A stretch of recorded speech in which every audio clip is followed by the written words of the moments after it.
Hey there, I'm Lindsay Dreyer, and this is the Happy Agent Co. podcast, the real estate podcast for real estate agents and team leads who want to build a business that actually feels good. I've been in real estate for over 20 years, and I created this show because I was tired of the same old one-size-fits-all advice.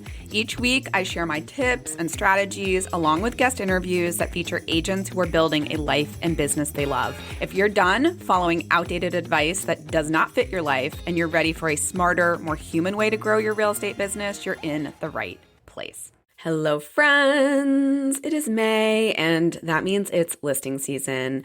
I am Lindsay Dreyer, your host, brokerage owner, real estate coach, mom of three, and I am here to help you, hopefully, get your life back a little bit.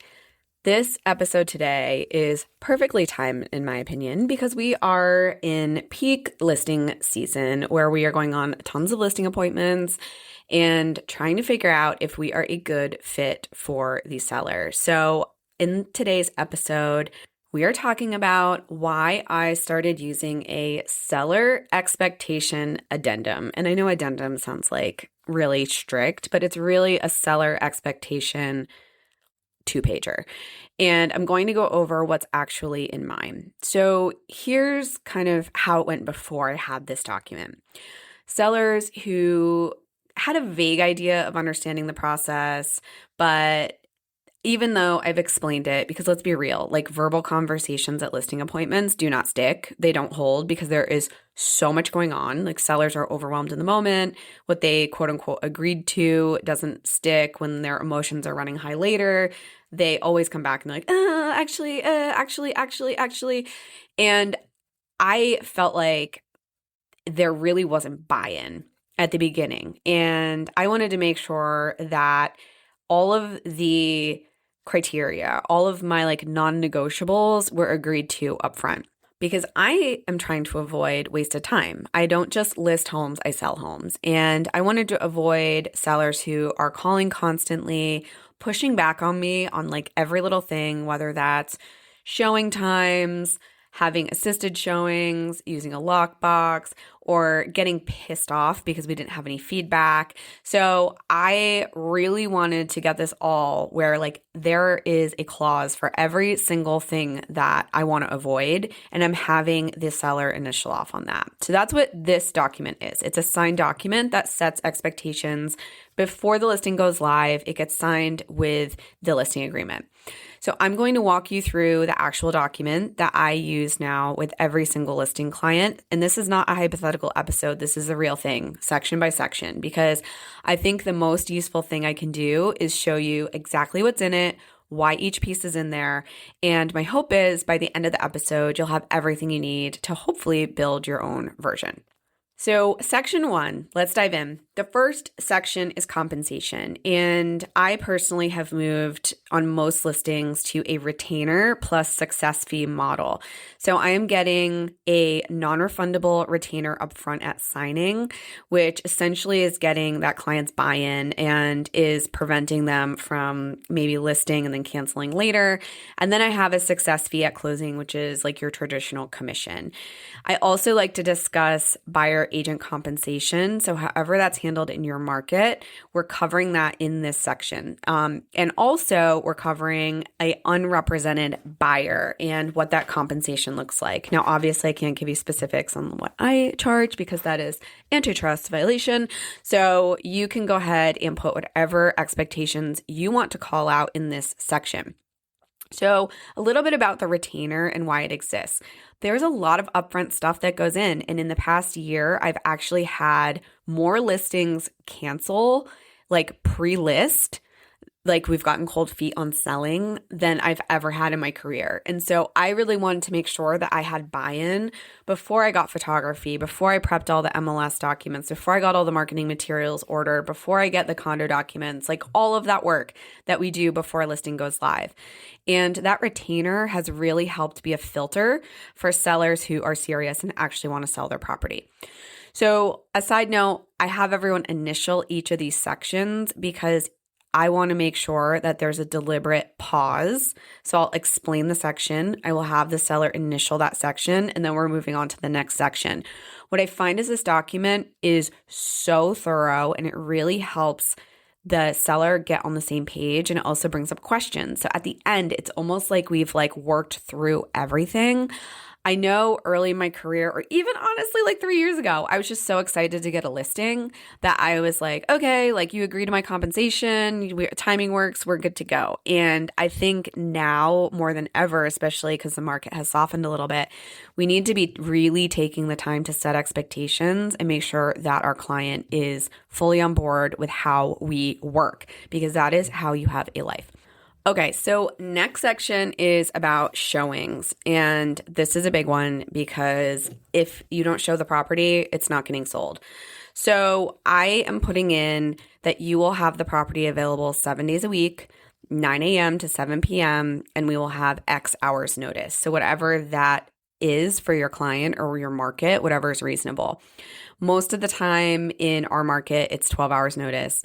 But availability is one of the biggest factors in a timely sale. And this clause really makes it explicit, and it gives you something to point to if the seller starts declining showings. The other thing is getting an open house agreed to, because there are some sellers who don't want an open house, and that might be okay with you. Or there's ones that don't want it, and that's a non-negotiable for you. So you're really making sure that you're communicating about open houses up front.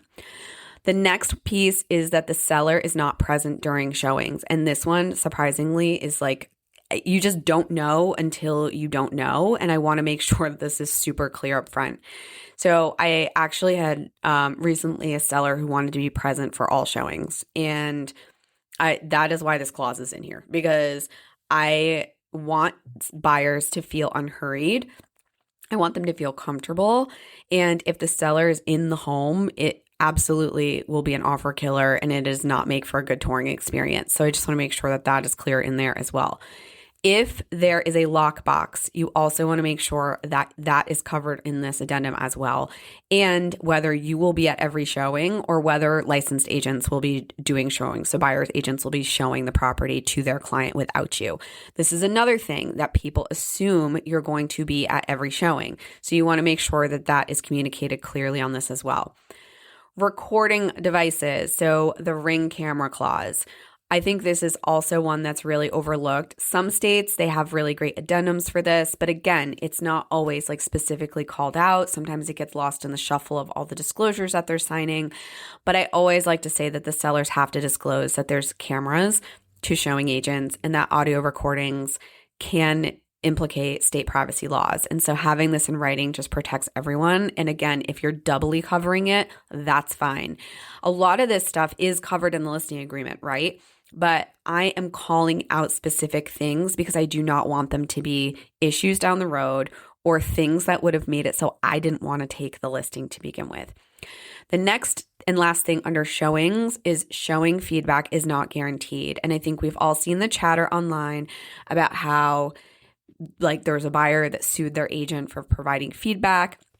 So I like to set this expectation in writing because it prevents sellers from interpreting silence as negligence on my part, that I didn't do my job and get feedback. So I just like to let them know that feedback's great if I can get it, but because of the litigious environment we're in now, buyers and buyers agents are not required to give us feedback. I have a line that's offers and showings are the best feedback. So if we're not getting showings and we're not getting offers, that's really good feedback that something is off. The showing section is really all about protecting the conditions, setting yourself up for success to give your listing the best shot of getting sold. I don't know about you, but the market that I'm in, not all homes are selling right away. So I also like to have a paragraph in here, clause that's about pricing strategies. So we're going to be doing a 3-week pricing review.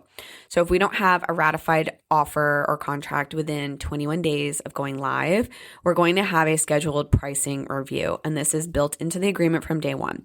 This isn't committing them to a price reduction unless you want to do that, which is also totally fine.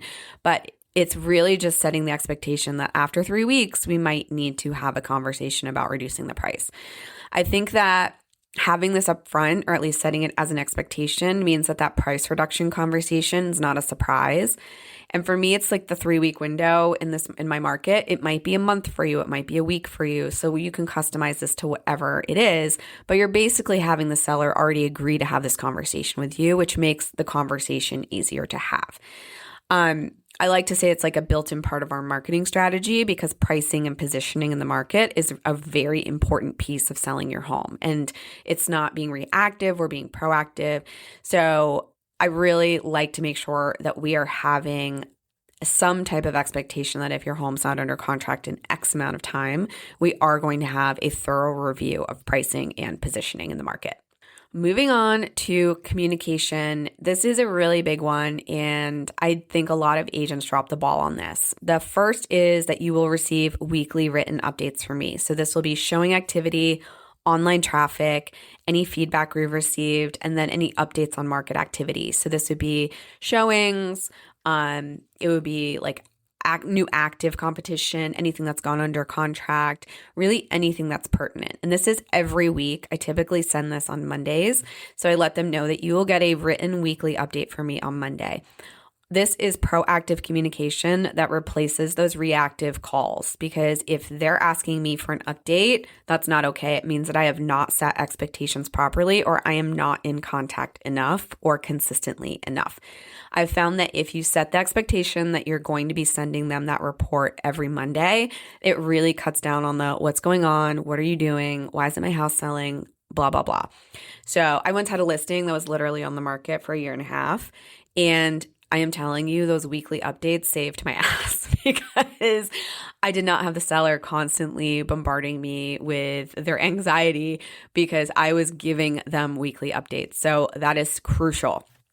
The next piece, and this is for buyers and sellers, honestly, but I like to put this in my listing communications, is my working hours in writing. I let them know that my hours of operation are Monday through Saturday, 9 a.m. to 5 p.m. for routine business. Now, I am available outside those hours for active negotiations and time-sensitive decisions, but it's not for every question that comes up at like 6 p.m. or 7 p.m. So I like to let them know upfront that I have working hours. I do have a life outside of real estate, and that usually gets like a little chuckle. I have 3 kids. I am a baseball coach. Like, I have things that I'm doing. And so I let them know that Sundays are my day off. And again, if there's anything important that comes up, so a contract comes in, we need to negotiate home inspection repairs, anything like that, I am available for. But generally, those are my working hours. Now, you have to stick to them. So if you get an email at 7 p.m., that's not important. I might reply to it at 7 p.m., but I'm scheduling that reply to go out at 9:02 a.m. the next day. So make sure that you aren't communicating outside of your business hours either, unless it's active negotiations or time sensitive. So this is huge for protecting your energy, because listings, I think, are one of the best ways to have work-life balance in real estate. And even more so if you're communicating your availability and how you work. Sellers need to know what to expect, and they need to know when they're going to be hearing an update from you. And when you have this upfront, most of them do stop texting you at all hours. And that communication structure is a boundary that honestly I think benefits both sides, because you don't get those reactive texts and they have a moment to like sit with it. Like, I had a situation recently where I had this seller who was freaking out, and it wasn't urgent. It was not active negotiations. They texted me it was like 5:30 or something. I was at dinner with my kids, and I'm like, this isn't urgent. I'm going to wait till the next day. Literally by like 8 p.m., I had another text from them saying, never mind, disregard my previous text. I was just freaking out. So it actually allows the seller some breathing room as well to just chill, like take a beat and let them kind of like come to their own conclusions sometimes. I do not think this is client neglect. I think this is really good for both of us. It's good for the listing agent and it's good for the seller. So those are my major clauses that I'm putting in my seller expectations addendum. I challenge you to think about where clients are maybe infringing on your boundaries, where have deals or listings blown up in the past, what makes the process difficult or what makes working with a seller difficult. And you can craft your own language, your own expectation sheet. All of those sticking points are opportunities for you to set better expectations and get agreement on those expectations up front. That's what I want you to take away from this, that every single clause in this document or your document exists because something went wrong without it. This isn't like a general form I downloaded. It's a document that was built from my real life experience with real listings. It was from my experience with real conversations with sellers and those really hard lessons that I've had to learn. And you can absolutely build yours the same way. And I highly suggest that you do. This document isn't adding more work, and I actually think it moves hard work to the front. So you're not putting out fires for like 60 days, 90 days, 6 months with a seller who is never on the same page as you. So look at your past 5, 6 listing deals. Pick 1 or 2 things that cause friction and write that one clause that would have prevented it. You can start there. And it is a living document. You will revise it. You can learn from your experiences, and you can really just put into practice a tool that is going to make your client experience better, but it is also going to make your experience better as a listing agent. If this episode made you think, oh my gosh, I need something like this, you are absolutely right. You do. Start small, 1 page, maybe 5 clauses, signed at the appointment, and I promise you will feel the difference on your next listing, and it will set you apart from the other real estate agents that you might be up against. If this was helpful, please share it with an agent who needs to hear it. And if you haven't left a review, that would be great. We don't have a lot, and it makes me a little sad. Other than that, I hope to see you next week, and until then, stay happy. Hey there, quick favor. If you enjoyed today's episode, would you take a few seconds to leave a quick review? It would mean the world to me.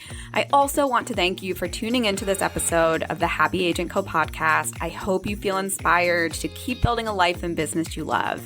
Until next time, stay happy.